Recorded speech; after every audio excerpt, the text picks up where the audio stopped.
everyone. Welcome to the Stoa, the return of Bonnitta Roy. And Bonnitta is launching, or has already launched something called the Pop-Up School, self-organized learning environment for transformation at scale. And today's session is like a belated launch party for the Pop-Up School. And that's what we're going to be talking about today. So I don't even know how the session is going to go.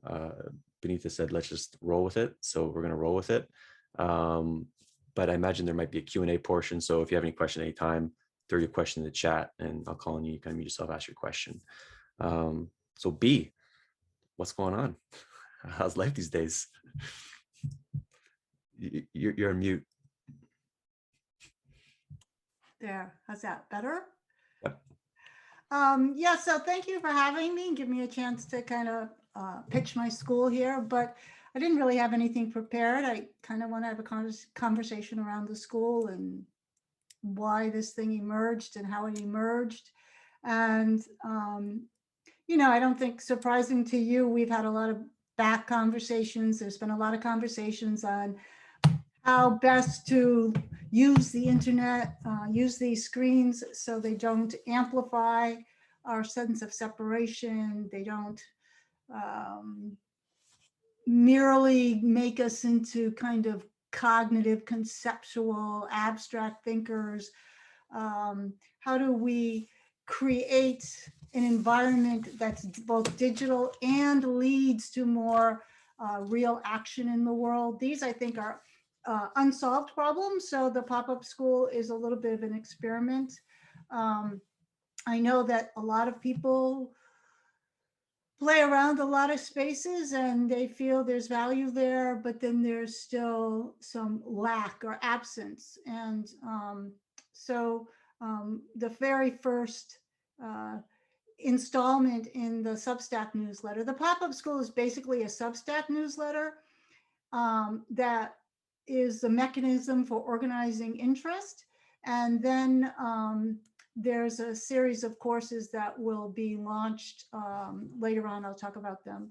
But, the first installment was basically coming to grips with this notion of what I called hungry minds.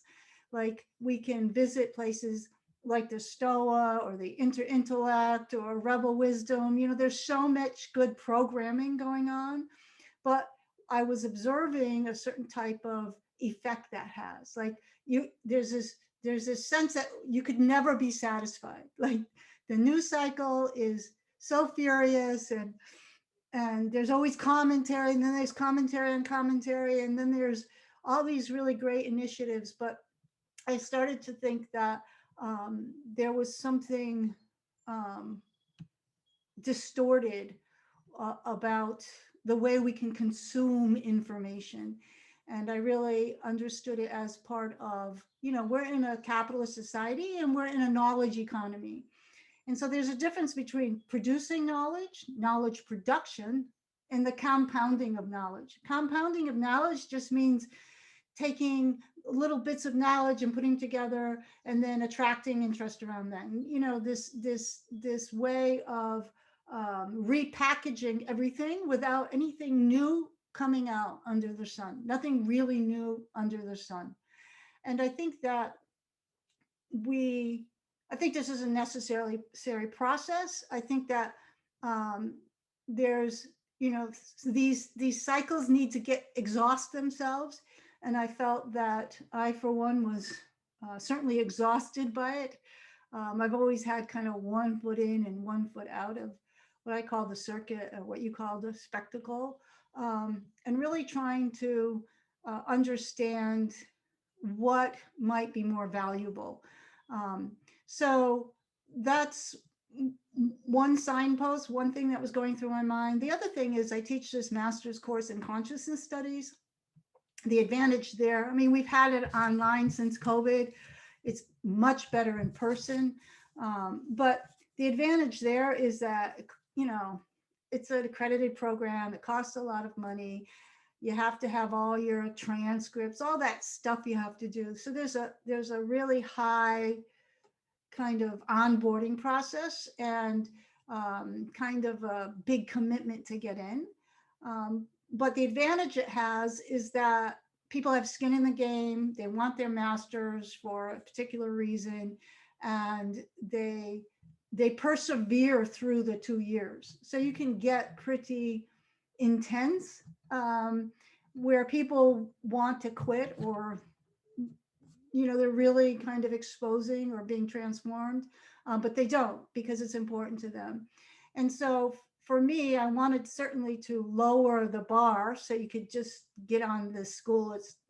It's fairly easy to join. You can have a free subscription, and it's not expensive to have a paid subscription. But my quest is how to make it so that it's intensely interesting, so people don't quit on it. Because what we're really trying to get is something that's easy to do. I don't know, easy to do and hard to do at the same time. So more people actually transform. And somehow I'm dealing with some of the features of the course and some of the transformative methodologies that we've developed over time in the course to try to integrate that into whatever the pop-up school becomes. So then it's, for me, once I have a design question like that, I get really interested in solving it. So that's always got a lot of traction for me. But my hope is, and so we say, it's designed for transformation at scale. Certainly the part that makes it easy to participate is part of that, but what do we mean by scale? So I don't mean necessarily 100 million people or even 1,000 people, but certainly transformation that moves faster than, let's say, a typical master's course where you get X number of people. It's a long haul. It's got a lot of restrictions and requirements. So that's an interesting question. I think I didn't go and research it, but I think in Zach Stein's education book, he talks about, he's describing different types of schools, and I think he does use the phrase the pop-up school. Yeah. So, and maybe, there's a sense that the pop-up school can pop up elsewhere. So that's what was churning in me. In terms of how I'm starting with three themes under this one title called The Timeless Way of Being. And the three themes are embodiment, indigeneity, and neo-animism. And I've put out some newsletters, kind of piquing people's interest. But one of the things I do want to say about the pop-up school is you're not going to learn embodiment like you see it everywhere else. And you're not going to learn indigeneity like you read everywhere else. And these are deep dives. These are sometimes profound practices. And once we get into the series, we're going to be quite serious about.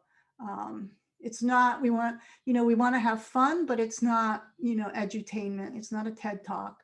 And I do have some interesting participants, guest speakers lined up. So yeah, so we want to do embodiment in September, indigeneity in October, and neo-animism in December. So why do I start with that? Because I would like our orientation to all the courses to be deeply embodied, to come from a sense of place and genealogy. That's the indigenous piece. And for us to perceive the external world, not as an object, but as animate and perceive the living world. So we're going to try to have all the themes, all the courses reflect, to come from the body, to come from this sense of genealogy with the living world, and to come from a metaphysics of, let's say, panpsychism or an animist world.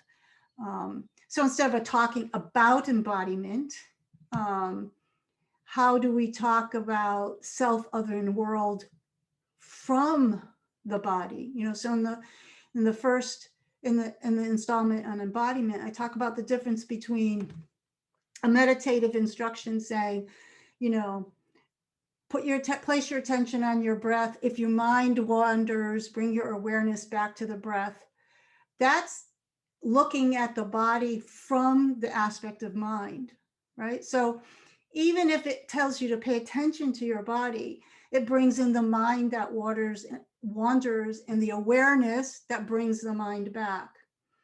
So it subtly that's why they call it mindfulness. It subtly privileges the mind versus an instruction such as pay attention to your breath. What does it feel like to breathe? Now, if you do that, you notice all of a sudden your orientation is different versus pay attention to your breath, bring your awareness back to your breath. You can see that there's a subtle little witness. And a witness is a thought, is a conceptual complex that you put on top of the experience. But if I say, what does it feel like to be a breathing body? Now you're working with the body as the body, right? So there are some key skills that I think we need to apply to knowledge production as the kind of knowledge production we want to produce. So instead of talking about being embodied, talking about we need to be more indigenous, talking about that we need to respect the living earth, the whole course design, the whole interaction needs to constantly correct. Well, let me reframe that. Right? So I used to complain that 3,000 years after the Buddha discovered that reality was non-dualistic, we still have teach polarities, and we talk in dualisms, and it's just ridiculous. Like how long do we give a methodology a chance? 3,000 years later, and it's not really done much improvement. So can we do better than that? How do we immerse in this non-separation? So talking about that we need a new story of non-separation. And every day our practices, what our bodies do is reinforcing separation. What our models do is reinforce separation, even if we're talking about non-separation. So what would it be to just be that kind of school as if we didn't know anything better? And I guess that's, yeah. So we're starting with embodiment, indigeneity, and neo-animism, and then we can go on to things like the origin of the self and perception and stuff like that. But this is the fundamental groundwork we have to do, or else when we talk about perception, we'll have the whole discourse will be around, I perceive the world out there, versus perception from an animist and embodied orientation. What does that conversation look like? So we want to generate the kind of conversation that is to lead to that behavior into some kind of virtuous cycle. So that's the that's the hope and the experiment, and yeah. Yeah, I love it. And I recommend checking out Bonnitta's Substack. She's sending out some missives, and I've been enjoying them. And I'm excited to do, because I'm going to be part of the experience, the school. Really looking for embodiment. And your distinction, just like mindfulness, bodyfulness. It's like I never really liked mindfulness, doing mindfulness stuff. It never really resonated with me. And I just basically did bodyfulness stuff on my own, just discovered it and realized, oh, other people are doing it. And it's super helpful. And I'm curious, I guess I have a practical question of how this course is actually going to be structured. But given the deschooling that's going to be happening, if you will, with the three facets, starting with embodiment, is there a conceptual through line between them, you would say? And then the other stuff that you will be doing? or is that hard to frame in that light? There is obviously, you can make a conceptual through line from it. I wouldn't say it's driven by a conceptual through line, but what I would say is the conceptual, if you want to take an overview, you could go and look at my quick little video on Integral Stage about the spirituality we need. And it talks about spirituality as certain commitments, right? So we have a ontological commitment to what is real. Is the body real? Is the world real? And in Christian, in the Abrahamic traditions, and in the Buddhist traditions, they're skeptical about the reality of the world. They're skeptical about perception. They're skeptical about a lot of things, right? So I think that if we're going to take environmental destruction seriously, if we're going to take mental health seriously, if we're going to take community seriously, then we need to have a certain kind of ontological commitment, or else you just don't take this world seriously. We need to have a certain epistemological commitment, like how do we create validity? We need a metaphysics of experience, which is, I think, neo-animist, and on and on and on. So what I want to say is that if you go and you look at that video of what is the spirituality we need, I would say that frames exactly what's axiomatic, let's say, to this course. That it is, this course, unlike some of these a la carte conversation spaces, does have a mission, does have a goal to transform in a certain direction. And that's this direction toward the spirituality we need, as I define it in that video. That's why I call it a school, because a school tends to have curriculum design that is thematic or axiomatic or has a certain value sphere to it. And so I think it lives in that kind of space. And feel free to start throwing your questions down. I'll get to them in a moment. The other thing that came up is I really like that term. Was it hungry mind? I think Freud calls it epistemophile or epistemophilia or something like that. It's like just kind of like, you're just searching for knowledge. And you and I have been talking about this, how the Stoa is great in one sense that it brings a lot of people together. It's like a beacon, and it confuses you because it's like all these like different, like, different ways of knowing and modes of epistemics. And it's a way to find the others too, because there's a certain temperament that people find there. But like it's not a panacea, at least its current iteration. And I found myself zoning out in a bunch of sessions. It's like, I don't need this right now. I need something else. And so I'm curious, like, what do you think the kind of, I guess, the temperament or the schema of the hungry mind, what is it really searching for?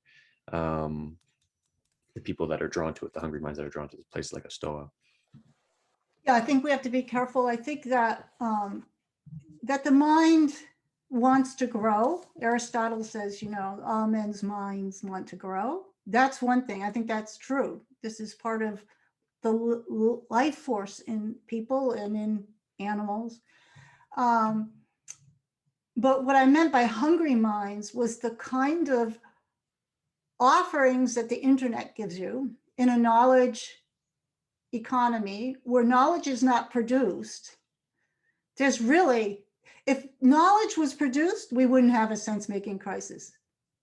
All the conversation around the sense-making crisis doesn't produce knowledge because it still makes no sense. It just feeds this confusion. So I call it compounding knowledge. It's just adding elaborations and clickbait and emotions. It doesn't get you anywhere, right? So real knowledge, you absorb it and then something comes full stop. Wow, there's a kind of, these are tricky words but there's a kind of certainty that truth gives you. Now, it's not the kind of certainty like all of a sudden you have the grand narrative, but something's resolved. Something becomes obvious when you learn something that you didn't know before. And it seems to me that there's a subtle, invisible hand of the economy that's creating a certain type of podcast that actually doesn't go anywhere, so that you go to another podcast, right? And so, for example, there's people will get to this point where it's fashionable to be in the unlearning, the unknowing now, okay? The unknowing. Let's get in the unknowing then. But the original spiritual notion of unknowing is an empowered space. It's an empowered state. That's what unknowing, getting to know, it's called not know mind, is an empowered space. And so there's a disconnect, like with the unknowing, and this is like how some people just respond to it, but they're not empowered. To have not know mind in a spiritual tradition is an empowered state. I mean, I don't want to go on and give the course, but these are like distinctions you can make. I have not know mind. All of a sudden, something happens in my body that I'm empowered. I'm like an animal. I can move, I can behave, I can perform. I see the causal implications of stuff around me. I have no explanation and no grand narrative of what's happening. Right? So, and I can't analyze the picture, but I start to see how powerful I can move in the world and how much local success I can have. Something, I'm living more in the reality, but I have no idea how. That's the power of not know mind. It's not like this wishy-washy, oh, well, that's not what it was invented for in the traditions. There's so much, frankly, bullshit going on in these teachings just to keep them popularized, just to keep them, I mean, people are confused, but people are teaching the confused way of this stuff too. And that's kind of like, this is how I act in my course. And I don't know, this is what some of you on this call, you know me, you know what it's like to be in a private session with me. So these distinctions are here to be made. I think people are hungry for them. I don't know, maybe I'll be wrong. Maybe people want the constant cycle, but I think some people, are hungry for, they keep looking because they haven't found something. They keep looking because nothing satisfies. And so that's why I want to say, like, the different ways to understand knowledge, right? I know this. I know. I trust the universe. I know the universe because I am an aspect of the universe. How could there be a separation? How could I need to know myself? That's the problem with the mind wanting to know who I am. Right? The knowing is in being who I am. Right? So, like, all these false kind of dichotomies set up a gap, and then the gap has to be filled. And this is where capitalism comes in, and this is like this big like machine comes in, and around we go. Right? I teach a course. I have a new cohort in my course, and one woman, she's joined late, and she's from Mexico. And she works with a shaman and qigong shaman in Mexico. And she said last weekend, she said, my teacher asked me, well, what do they teach there? And I told them, and he just laughed, right? Because from that viewpoint, the Western mind creates all these psychological structures and all these problems, and then they create all these courses to solve them. That's the qigong laugh. That's the Taoist laugh. It's like a joke. It's like a big joke. Right? Do we have a sense-making problem? Is there a sense-making crisis? Really? What is there a sense-making crisis? This is an interesting question, of course, which the Halal was talking about, right? And So this is kind of the flavor of the pop-up school. It's a counter movement to the counter movement. It's not retro. It's not like when I talk about indigeneity, it's not becoming some kind of retro neo-primitivism. Uh, it's really a choice point, a pivotal point, I think, that we're experimenting with. And yeah, to make some of these distinctions, to um, to get on with it. Like, how do we get on with it? You know, and it won't be like a school unless you attended a really great Montessori school or homeschooled with really great teachers. It's not going to be. Sure, there'll be like I love to read, and I want to do some of these learn with me, so I synopsize some of the readings. But yeah, this is kind of, I forgot what your question was, but I'm just trying to perform some of the meat inside the menu here. So Yeah, that's really cool. I have more questions, but I'll pause them. We got some in the chat. Rebecca, do you want to ask your question? Sure. I was wondering if you could say a little bit about how you conceptualize neo-animism.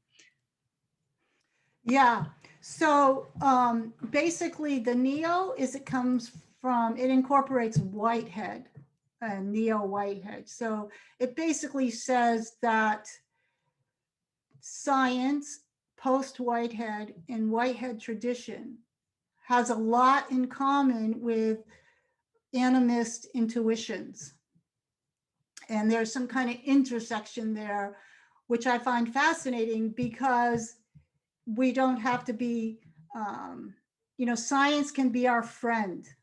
So I don't know if you saw the Substack article, but it just shows this little animation of the ribosomes. The ribosomes are little factories inside your nucleus. There's hundreds of them inside your nucleus, and they're factories, these stations that DNA has to go into these little stations, and the stations unravel the DNA and set things up so that it can be reproduced, right?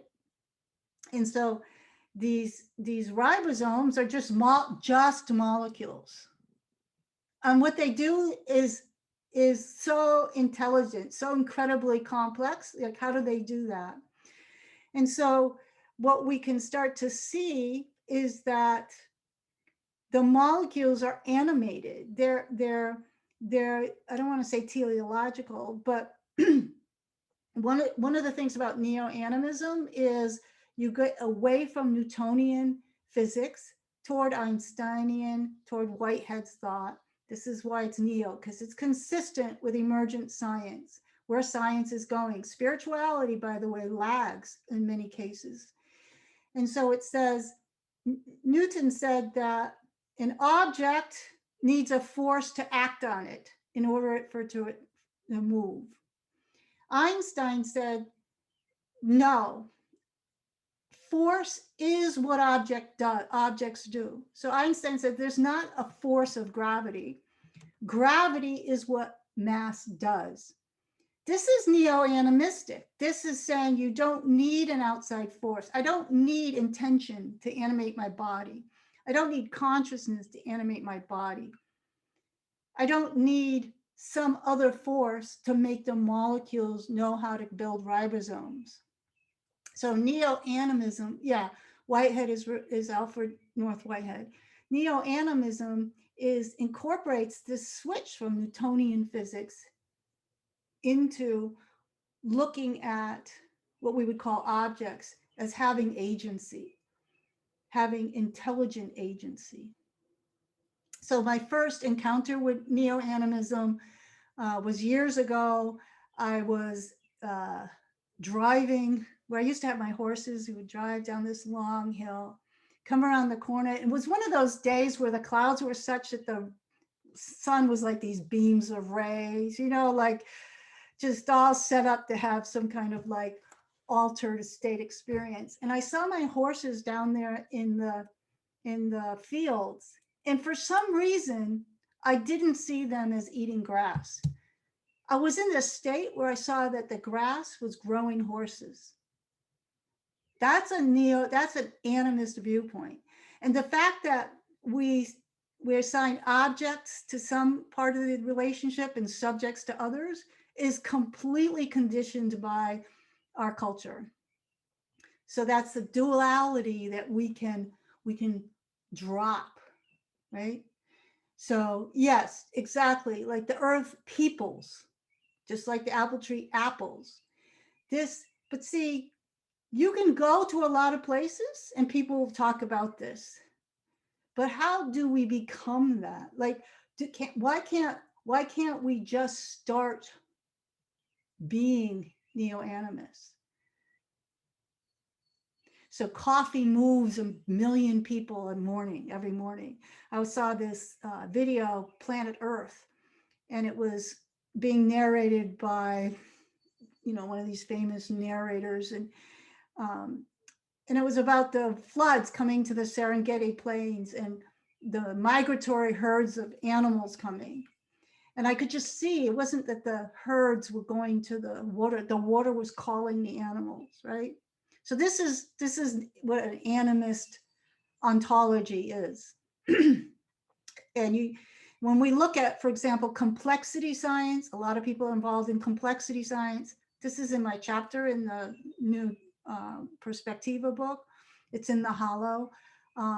Even these sciences that are new sciences, they de-animate part of the system. This is the hallmark of complexity science. And so how can we have complexity science from this orientation that all the parts are animated, all the parts are in participation? Like we could just go there. So that was a good question, but that would be part of like what we would talk about in the neo-animism course series, which I think they're going to be like 3 weeks, 3 successive weeks or something. Any follow-up, Rebecca? Not a whole lot. That was really beautiful and really resonated. And it actually reminded me of a mushroom trip I had several months ago, where the big takeaway was the world is made of feelings, feelings and stories. Oh my gosh, the world is made of feelings. And that might not be, well, it seems like sort of in line with what you were getting at, just this sense of the brush strokes that we perceive the world as being comprised of, and how that changes our perception and how we interact with the energies around us. So yeah, I loved how you described all of that. Thank you. Yeah, that's completely consistent with Whitehead. He didn't say there's like consciousness all the way down or psyche. He said there's feelings all the way up and all the way down. He called them prehensions, that everything is feeling toward everything else, feeling forward in relationship, and that's what creates the next moment. And so his causal chain was not like the physicist's tight wire calculus. It was provocative and sensual, this notion of feeling, this pan experientialism, prehension, he called it. So this word feeling, and the ribosomes the same way. It's not like they know what they're doing. They don't know how to do what they do any more than we know how to speak, right? But we feel forward. The body feels forward into growth and development and these complex intelligences. So I would say that word is perfect. All right. I might be pronouncing your name wrong, but Parag, you have a question? Yes. So I guess the one question that I have on the chat here is, I'm kind of struck with this idea about, science being our friend, because to me it seems like it's something that can't be contained, that it's unpredictable, especially in the case of this ongoing fear of like this climate uh, catalysm, this large scale event that might kill us all. Uh, um, One particular I guess thing that happened recently was with the um, the oil fire in the Gulf of Mexico.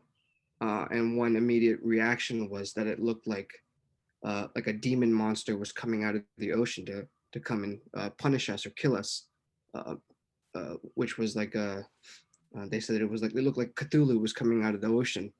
Uh, I took it that as like some kind of uh, indirect admittance that it seems like people think that we deserve to be dead, and I was wondering what you think about that. Yeah. Um, the earth has set itself on fire many times, right? Mm, Without the intervention of people, right? That's, volcanoes. I mean, the earth has fire in its belly. Uh, so I don't think we need to take too much credit for that. mm, Um, um, there's this little town that made the news in British Columbia, Linnet. It had 122 degrees last week there, and I guess last night or yesterday it was completely destroyed by a fire, like a mm, flash fire. Um, so I think that we have to be careful not to deanimate the earth, right? mm, So we do something and the earth does something, and this is kind of a conversation we're having with the earth. And the reason why this is important is because the solutionists are like, well, if we manage the earth, we take the carbon out of the atmosphere, then the earth then will solve our problem, as if we can act on the earth and it won't act in response. And this is why mm, it's complex, because all the parts are animated. And so and there's a lot of so there's a lot of um, confusion around climate science. The earth, the climate and the earth system is very complex, interdependent system. We all know that. Science knows that by the very definition. So then to say that we can act on one piece, carbon, and it will lead to a solution is completely a distortion of complexity science. This is why I'm saying science is our friend, but people just don't use the actual real science. In a complex system, you can't act on a part and manage the whole. You can't manage the whole, especially if you're inside the system. And so one of the questions we can talk about indigeneity, being a terrestrial organism, is do we walk on the earth, or are we in the biosphere the way my cells are in me? This kind of shift only can satisfy our predicament with climate. Everything else is, even if that science could explain all of the climate, it wouldn't change what we do. We need to have a relationship to the earth that's different. We need to have a relationship, an animistic, indigenous relationship. We need to have a relationship with our bodies, so that when I look at my body, I don't see it as walking on the earth. It is of the earth and in the biosphere. It is a biospheric organelle. This is the transition in perspective, in orientation, in being that I think is required.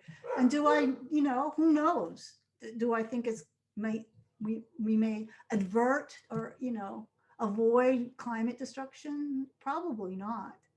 But perhaps some of us on the other side will have become this new kind of human, this new understanding, this new relational, this new way of being. The traditions say, stop. The traditions say this. They say, you know, you're, the Buddhists, you want to become your original nature, right? When we use that word nature in the Buddhist sense of original nature, does that word nature mean the same thing as when I point to the trees and say nature? Well, in your mind, you probably see, no, this is the same word, but it means two different things. But the original Buddhists, that's what they meant.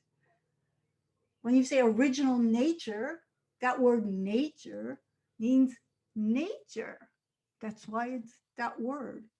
So these are kinds of perversions of important teachings that we need to respect. And the intuition is in modern science. It's in some of these emerging themes, if we take them seriously. You can't be a complexity science and go, oh, the Earth system's complex, blah, blah, blah, blah, blah, blah, and all these simulations, and then say, if we reduce carbon, we'll solve our problem. It's a perversion of your own science. It's just a joke. It's just a joke.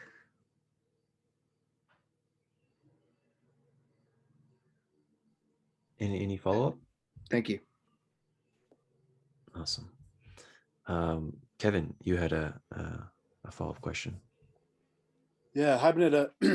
Bonnitta. I'm wondering if someone, goes through this pop-up school and you see they come out your ideal student, like shaped by indigeneity and neo-animism and embodiment.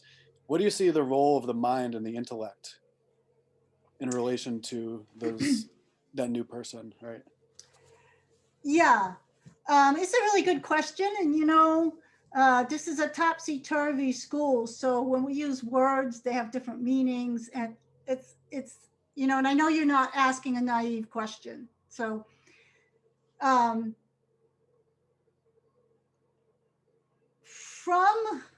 the pop-up school, and again, I'm going to be very transparent that the pop-up school has a curriculum, okay? Take it or leave it. It's interesting, it's not interesting. But from the pop-up school, the intellect is something the body does, and the body is something nature does. That's why the intellect is powerful, because it's an enfoldment of all these intelligences, right? So if we want to use the intellect or the mind, this would be in the second series of getting to know like what's under the hood.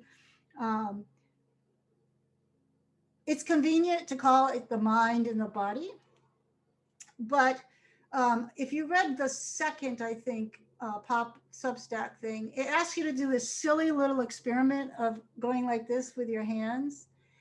And you feel one, like if I do this, this feels like it's receiving. And this feels like there's much more stimulation on the sensation on the receiving hand. And then what you do is you try to, I'm going to answer your question. I hope, trust me. And then what you try to do is do the same thing, but get more sensation on your giving hand. Okay.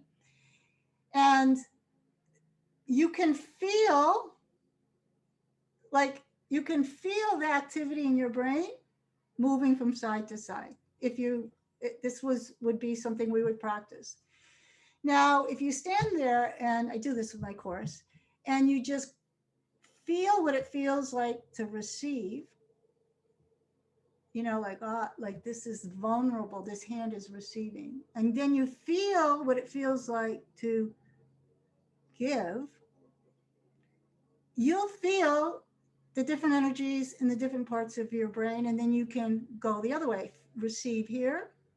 You'll notice it's harder, you're right-handed or left-handed, and give here. Now, from neuroscience, we know that feeling of this is we could say top down. It's an efferent oscillation, global oscillation from your central nervous system to the periphery of your body. And this feeling are called afferent global oscillations from all the sensory parts of your body up through the hubs, the switching stations in your deep parietal part of your brain. So these two feeling tones are related to different afferent and efferent oscillations in your body-mind system. If you pay attention from your body, what does it feel like to have an if you force primarily efferent? What does it feel like if you upswell all the afferent? If you can start to toggle these two things, you realize that what we call mind is the efferent state, and what we call body is the afferent oscillations. So now we have an integrative, compatible with new science, this Buzaski lab is doing this, understanding of a holistic understanding of this organism that produces these states, some of the states we call mind, some of the states we call body, and then there's other places we can go. So these little teaching points can lead into a great deal of awareness. And goes on and on and on. So, but there's a lot more just on those two little, getting familiar with these two ways that it's not just, it's your body and the central switching stations. Yeah, so the role of the intellect, I would then say, to give you a sneak preview, is Einstein. If you look at, like, this was on, Daniel Schmattenberger talked about this on one of the Stoa sessions. He was talking about Einstein. Someone asked him about intuition, and he said Einstein imagined what it would be like to be a ray of light. And this move is very important, because what it does is it primes the afferent oscillations into an imaginative capacity, right? And so this is what true creative thought, intellect, comes by hacking these processes. So we have a language then to formulate how to organize my body into an intellectual state, an intelligent state that's creative. And then there's all kinds of other hacks once you get to understand how the body organizes itself to have certain states. And one of the states is thought, one of the states creative intellect, one of the states is intuition. It's a certain organization of your body. So that would be the ideal learning outcome. It's a great question. And a great answer. Thank you. Very interesting. Ron, do you have any follow-up to that? Because you asked a similar question. Yeah, I think that pretty much got to my question. Well, first, Bonnie, you had me at hello. Sounds awesome. Yeah, I was also going to ask about the role of the mind, and it sounded like you said you're going to later get to perception and other stuff. And I just wondered if the idea is that you're going to kind of work from the ground up, doing earth and body, and then that allows for a different conception of mind and even development. I'm wondering where development comes in. And one reason I ask this is I noticed there's this cliche in a lot of these circles when we're talking about mind stuff that's often like, oh, we're doing too much of this, we need to be more embodied. And that seems to throw out some baby with the bathwater itself. And it feels like it's a weird move that wants to deny we even have a mental model or a perception or any hierarchy. So I'm just wondering if that's stuff you'll get to later on. Yeah, I don't poo-poo the mind. I mean, I think in the embodiment installment, I think the subtitle was, we're embodied all the time. It's impossible not to be embodied. Why don't we know that, So these are always red flags. Like, why are we working at being embodied, right? So what does disembodied mean? Well, we call disembodied is a certain embodied state that feels like this, and some things are online and some things are offline. The mind, so the pop-up school, it's impossible for me to teach in a linear fashion. I wish I was one of these people sometimes that teach. So it's not like we'll get to mind. because in the embodiment session, which is already in the Substack, is this little exercise to show that mind is an embodied process, 4E cognition, embodied, extended, embedded, and enacted, right? So,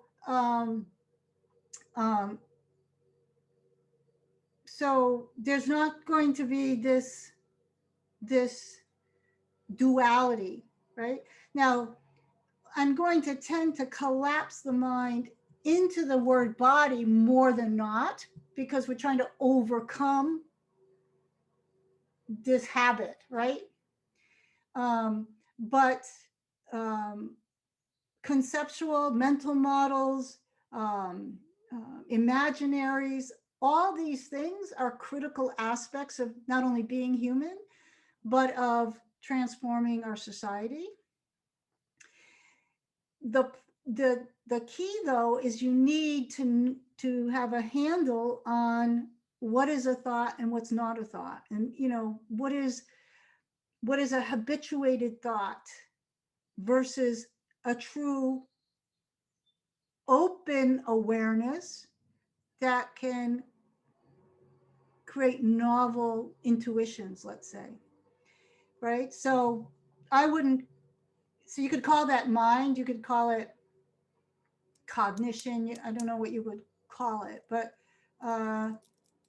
yeah, to understand what are the parameters of mind, what do I have to work with, and what do I want to increase the capacity with my mind, and what do I want to try not to waste so much processing energy on certain recursive ideas or notions or habits, which don't seem to be profitable. And as I said, even this notion of don't know mind doesn't mean not having powerful thoughts or not having powerful ideas or not having powerful intuitions, because don't know mind is a state of empowerment. So what does that mean? And like I said, it's like get everything in one session here. These are all questions that need to be really looked at and experienced. In the end, you need the experience of that to continue to pursue it. If you don't have the experience of it, then it's just another idea. And someday you'll run into a countervailing idea, and then you'll just constantly move on, right? So. Any follow-up for that one, Ron? No, sounds great for now. Appreciate it. So yeah, I think it would be good to end off with like a structural question of how like each month or each segment is gonna like look like how much times people meet, things like that, and also the maybe like the soul thing, the self-organizing learning environment, or the pop-up school, maybe conceptually, like what is that and how that ties into the structure of it. Yeah, so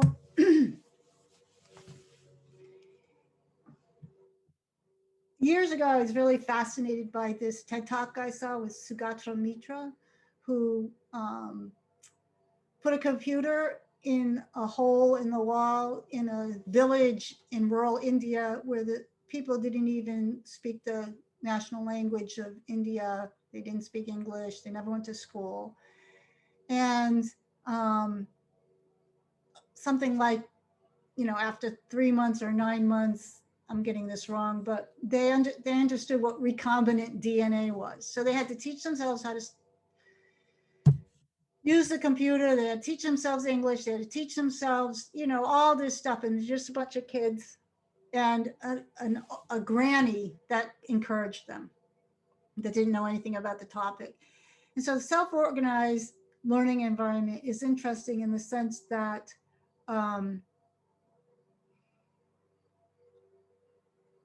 how do you attract that kind of curiosity?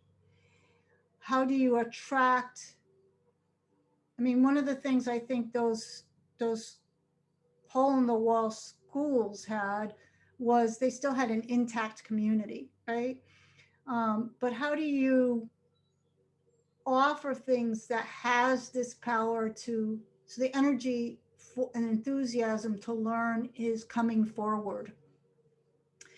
And so it's, you know, a lot of opt-in, a lot of opt-out, not a sense of like building cohorts that stay together and all this. This is part of the, yeah, so this pop-up school in this TED talk of Sugato Mitra's has something to do with the design that's unfolding. How long is it going to meet? I think once it gets going, you know, I will announce a course. It'll be something like 3 weeks. If the September course is embodiment, it'll be 3 weeks in a row, 90 minutes. Those sessions will be recorded, and then you can pick up the recording in the Substack newsletter if you're a paid subscriber.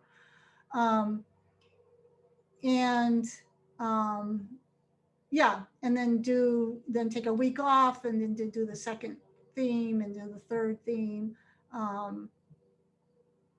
and just let it live in the universe of interested people and what could be self-organized around these practices. What would the community want to design around that, you know? So, yeah,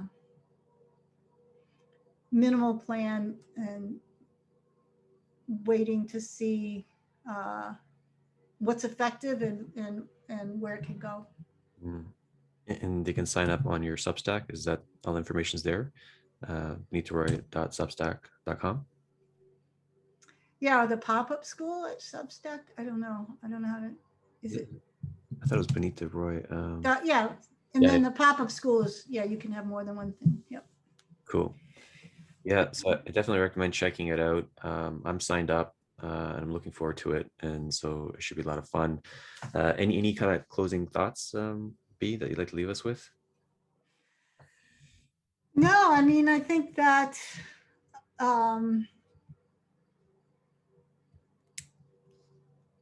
I think it's time. I'm feeling it's time to be bold, and it's time to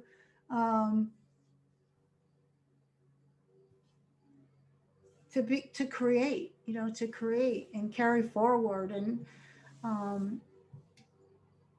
yeah, hopefully that's what we'll be able to do. Yeah, and for mine, I'm quite looking forward to that, because I don't want the Stoa to be like a knowledge pornographer. That's not the direction I want to go in. And so I'm looking forward to being your student, being inspired by the stuff that you're going to be teaching there, and seeing how that affects what happens in this space. So again, check out bonnittaroy.substack.com. I'll put it on the video notes as well. You can sign up for that. And so I'll make some closing announcements. But B, thanks for coming back to Stoa. Always a pleasure. Oh yeah, you know Bonnitta Roy. She's the most person, or the person who visited the Stoa the most. I counted it. It's like, I don't know, it was like 27 or 30 times. I think Pat Ryan was number one, and then Jordan Hall or something. But our most visited person of the Stoa. So well, because you have all my friends teaching there now. Yeah, and that's what I'm just going to plug. I'm going to plug the two events. Skylar Brown is coming in July 21st at 12. One of the high pitch witches, I think that's what they're called. And then Parenting During the Meta Crisis by Miriam Martineau. That is July 22nd at 12 p.m. Eastern time. And yes, Bonnitta Roy is still my number one crush. You got that right, Ron. So that being said, Bonnitta, everyone, thank you so much for coming to the Stoa today. Thank you for being here. And then Bonnitta asked for this song to be played on the way out.